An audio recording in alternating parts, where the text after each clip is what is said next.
네, 오늘 새벽에 마감한 월요일장 미국 증시 여러 가지 정책 일정들을 앞두고 있기 때문인지 관망세가 상당히 짙었습니다. 거래량도 평소 대비해서는 약간 좀 줄어든 가운데 지수 자체도 보합권에서 혼조 양상을 나타냈는데요. 우리 증시도 비슷한 흐름이 나타날 수 있을 것으로 보여집니다. 대내적으로는 큰 이슈가 없는 가운데 중국의 오중전회가 계속해서 열리고 있고 미국의 FOMC 회의도 앞두고 있기 때문에 이러한 정책 발표를 앞두고 관망세가 이어질 가능성, 지수 관련된 대형주가 오늘도 역시 움직임이 크다기보다는 개별 종목 장세가 이어질 수 있는 하루가 되지 않을까라는 생각을 조심스럽게 해보게 되는데요.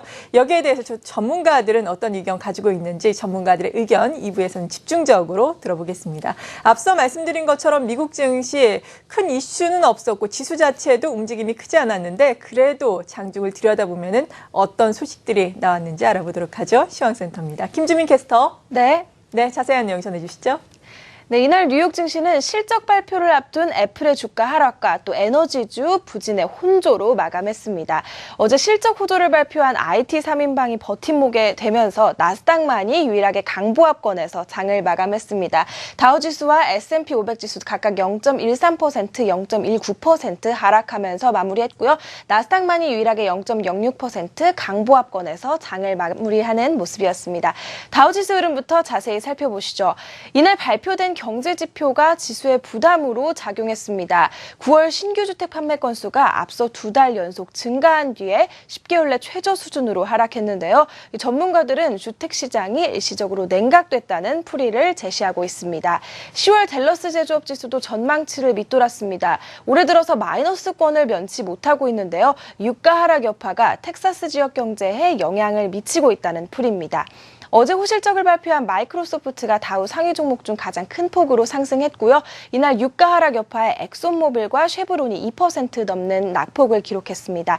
애플이 다우 상위 종목 중 가장 큰 낙폭을 기록했는데요. 애플 흐름 자세히 살펴보시죠. 3분기 실적 발표를 앞두고 우려가 제기되면서 하락 마감했습니다. 3.19% 하락하면서 주당 115달러 선에서 장을 마무리했는데요. 앞서 런던 증시에서 아이폰 부품 공급업체인 다이어로그 세미컨덕터가 예비 실적이 시장 기대치를 미치지 못하면서 20% 급락했는데요. 이에 대한 영향을 받은 것으로 풀이가 됩니다. 이번 주에는 실적 발표와 FOMC 또 여기 더해서 다른 시장 재료들도 쏟아져 나옵니다. JP모건의 데이빗 켈리 글로벌 전략가는 서로 다른 여러 이슈들이 쏟아지는 이번 한 주에 FOMC보다 3분기 GDP에 주목해야 한다고 발표했습니다. 이 데이빗 켈리는 이번 주 동안 주목해야 할 이슈를 크게 4가지로 분류했는데요. 먼저 주택과 고용, 소비자 신뢰지수와 GDP 등 경제 지표, 또 미국 하원이 공식적으로 새로운 의장을 선출하고 부채 한도 상한을 올릴지의 여부, 그리고 기업 실적 발표가 계속된다는 점, 마지막으로는 현지 시간 27일과 28일에 열리는 FOMC 회의로 분류했습니다. 이 중 가장 중요한 것은 GDP로 미국 내 수요에 주목해야 한다는 분석이 나왔고요. 그 다음으로 중요한 것이 30일에 발표할 고용 비용 지표입니다. 네, 이번 주에는 이렇게 이벤트가 줄줄이 예정이 돼 있네요. 그리고 앞서서 애플과 관련한 실적 발표 내용도 전해주셨는데 우리나라에서도 애플 관련된 부품주들 움직임이 어떻게 나올지 오늘 시장 주목해서 봐야 할 점이 아닌가라는 생각이 듭니다. 업종별 동향은 또 어떻습니까? 네, 이날 업종별 흐름은 희비가 엇갈리는 모습이었습니다. 상승한 종목보다는 하락한 종목이 많았는데요. 유통과 바이오만이 유일하게 소폭 상승했고요. 국제유가 하락으로 에너지주가 2.45% 하락하면서 가장 큰 낙폭을 기록했습니다. 자재업종과 금융업종도 마찬가지로 각각 0.8%, 0.4% 소폭 낙폭을 기록하면서 장을 마무리했습니다. 유럽 시장 동향도 함께 살펴보시죠. 독일을 제외하고 대부분의 유럽 시장이 약세로 마무리했습니다. 런던 증시 0.4% 상승하면서 마감했고요. 런던 증시 0.4% 하락하면서 장을 마무리했고요.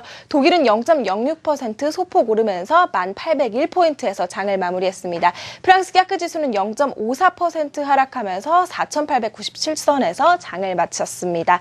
다음 상품 시장 동향도 함께 살펴보시죠. 경기 지표 부진은 달러 약세로 이어지는 모습을 연출해냈습니다. 이날 달러 인덱스 하락하면서 마감했고요. 국제금 가격 가격은 달러 약세로, 경기지표 부진으로 또 소폭 상승했습니다. 이날 시장에 가장 큰 영향을 미쳤던 국제유가, 이게 원래 최저 수준으로 하락했는데요. 천연가스 가격 역시 4거래일 연속 하락하면서 2012년 이래 제일 낮은 수준을 기록했습니다. 이날 WTI 1.39% 하락하면서 1배럴에 43달러 선에서 거래를 마쳤고요. 브렌트유 역시 0.94% 하락하면서 1배럴에 47.54달러에 장을 마무리했습니다. 이상 시황센터에서 전해드렸습니다. 네, 김주민